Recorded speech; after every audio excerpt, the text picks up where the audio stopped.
The Walther P38 is a 9mm semi-automatic pistol that was developed by Walther Arms as the service pistol of the Wehrmacht at the beginning of World War II.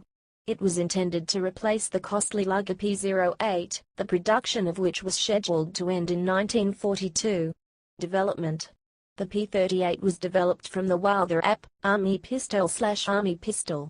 The first designs submitted to the German Army featured a locked breech and a hidden hammer, but the German Army requested that it be redesigned with an external hammer.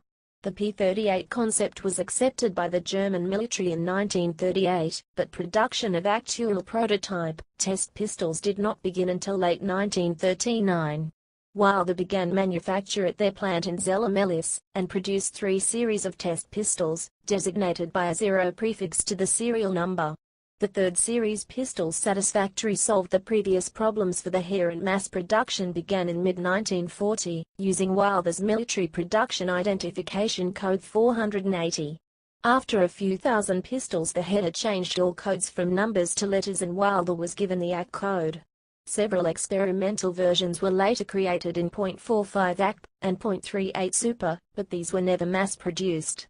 In addition to the 9mm Parabellum version, some 7.65 x 21mm Parabellum and some .22 long rifle versions were also manufactured and sold.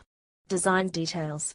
From an engineering perspective, the P38 was a semi-automatic pistol design that introduced technical features that are found in other semi-automatic pistols like the Beretta 92 and its M9 subvariant adopted by the United States military. The P38 was the first locked breech pistol to use a double-action/single-action /SAC trigger. The earlier double-action PPK was an unlocked blowback design, but the more powerful 9x 19mm Parabellum round used in the P38 mandated a locked breech design. The shooter could load a round into the chamber, use a decocking lever to safely lower the hammer without firing the round, and carry the weapon loaded with the hammer down. A pull of the trigger, with the hammer down, fired the first shot, and the operation of the pistol ejected the fired cartridge case, loaded a fresh round into the chamber, and cocked the hammer for single-action operation for each subsequent shot, all features found in many modern-day handguns. Besides a /SAT trigger design similar to that of the earlier Walther PPKs, the P38 featured a visible and tactile loaded chamber indicator in the form of a metal rod that protrudes out of the top rear end of the slide when a round is present in the chamber. The moving barrel design mechanism operates by use of a wedge-shaped falling locking block underneath the breech. When the pistol is fired, both the barrel and slide recoil for a short distance together, where the locking block drives down, disengaging the slide, and arresting further rearward movement of the barrel. The slide, however, continues its rearward movement on the frame, ejecting the spent case, and cocking the hammer, before reaching the end of travel. 2 return springs located on either side of the frame, and below the slide, having been compressed by the slide's rearward movement, drive the slide forward, stripping a new round from the magazine, driving it into the breech, and, in the process, re-engaging the barrel, ending its return travel with a fresh round chambered, hammer cocked and ready to repeat the process. The falling locking block design provides good accuracy due to the inline travel of the barrel and slide. Initial production P38 pistols were fitted with walnut grips, but these were later supplanted by Bakelite grips. Variants. The Walther P38 was in production from 1938 to 1963. From 1945 to 1957, no P38s were produced for the German military.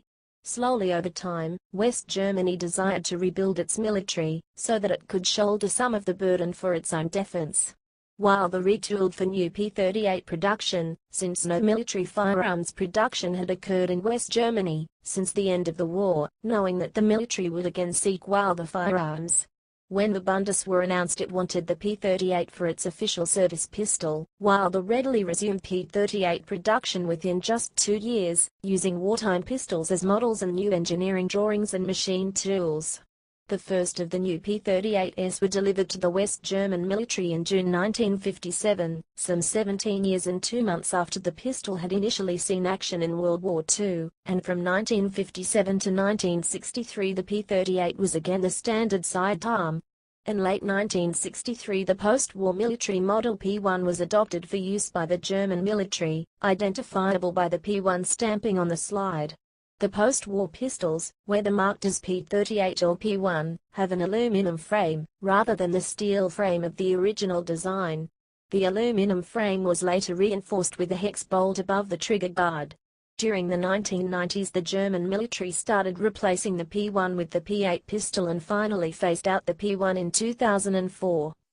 An improved version of the P38, the Walther P4, was developed in the late 1970s, and was adopted by the police forces of South Africa, Rhineland-Palatinate and Baden-Württemberg.